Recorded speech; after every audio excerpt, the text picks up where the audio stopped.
Once again, thank you guys for coming out. Today ended up being a beautiful day, much better than yesterday's weather was. You guys coming out and showing support like this really does mean a lot. If y'all been paying attention to the news, this area particularly has been hit pretty hard with the stuff at Pensacola NAS, and then there was another Escambia County officer that took some rounds, responded to another call a few days later. So I was talking with Peter earlier and kind of got fired up. I was going back into why we do this. You know, we're out here to honor the fallen, those who are giving their life so that we have the freedom and the safety to go out and do this stuff, but also to show those that are still on watch that we've got their back, that they have people that support them. I've said this before, but sometimes some of these officers, I'm sure that they go home, they sit on their bed, they think, you know, the people I meet with, I go to work for every day hate me. I see it on social media. The world does, you know, why am I going into work? What's the purpose of what I do?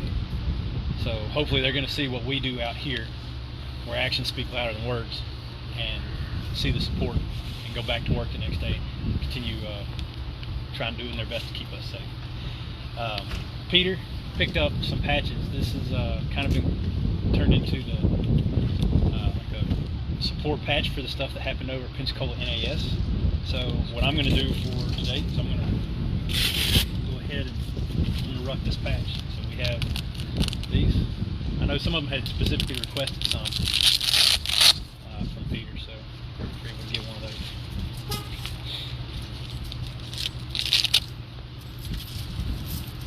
I'm going to go ahead and start with the first. Right now we have 9 officers to Ruck for this month. And here's the police officer Jonathan Diaz, Lemoore Police Department, California. End of watch Saturday, November 2nd, 2019. Police officer Jonathan Diaz was shot and killed while intervening in a domestic violence incident while off duty. He was attending a birthday party at a home on Edie Street near Caroline Avenue in Hanford when another partygoer was violently assaulted by her boyfriend. Officer Diaz was able to move the woman outside to safety and then return into the home to de-escalate the incident. The subject who assaulted the woman was an investigator for another local agency. As Officer Diaz was re-entering the home, the man opened fire, killing Officer Diaz and wounding his own father. The subject then killed himself. Officer Diaz had served with Lemoore Police Department for 3 years and previously served with Huron Police Department for 3 years. He is survived by 3 children, parents, and 3 siblings. Officer Diaz was the recipient of his agency's 2018 Officer of the Year Award. He's 31.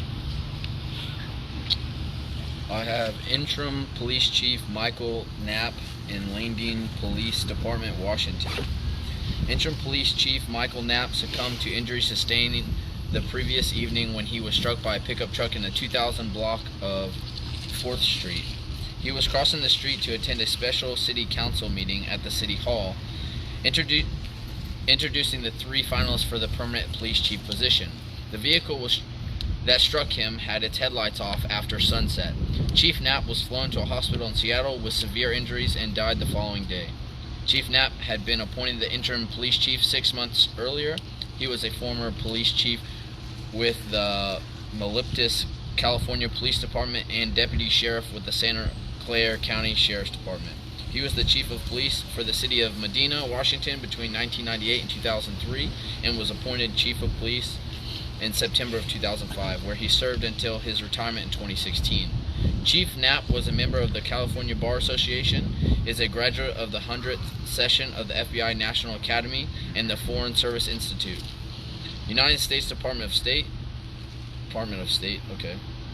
Police Chief Chief Knapp also served in the United States Army. He is survived by his wife, age 79.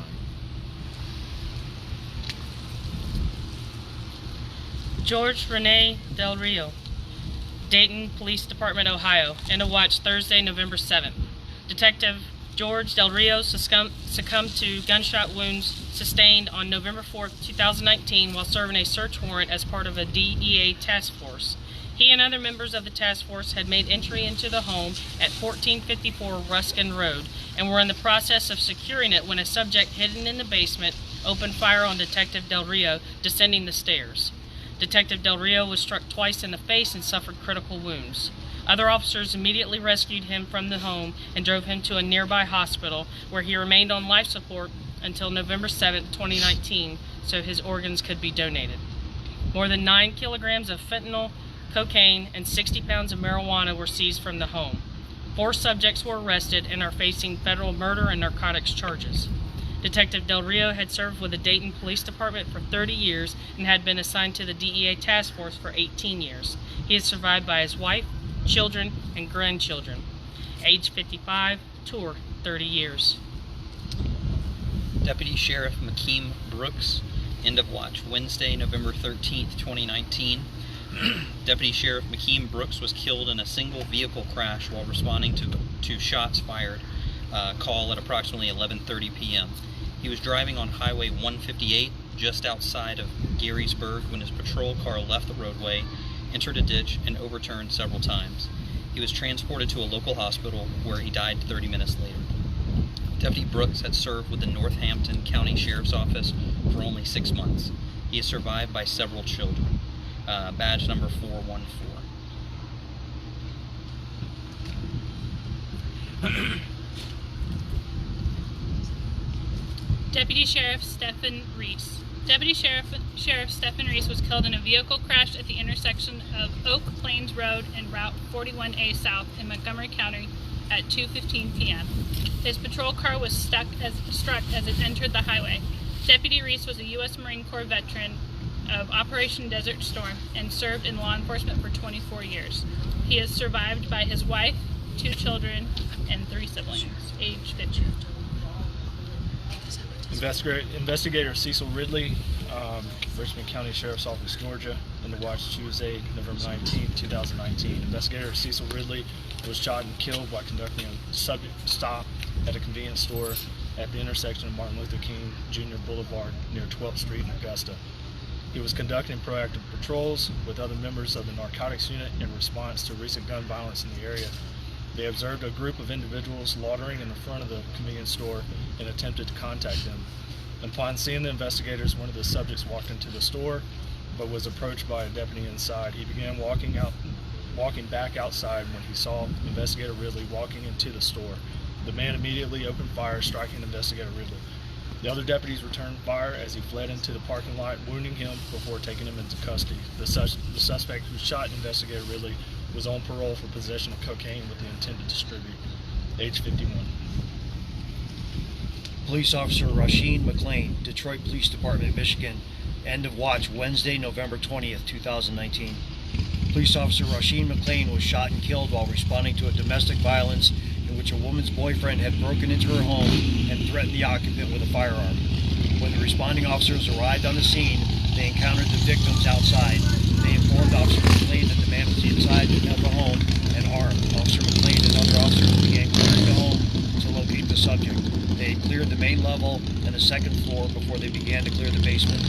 As they made their way down the basement stairs, the man emerged at the bottom and opened fire with a semi-automatic rifle, striking Officer McLean in the neck and another officer in the leg. The subject was wounded by additional officers after running outside of the home. He was taken into custody 1 block away as he attempted to flee on foot. Officer McLean had served with the Detroit Police Department for 16 years and was assigned to the 12th Precinct. He is survived by his wife and 2 stepchildren, age 46. Sheriff Big John Williams, Sr.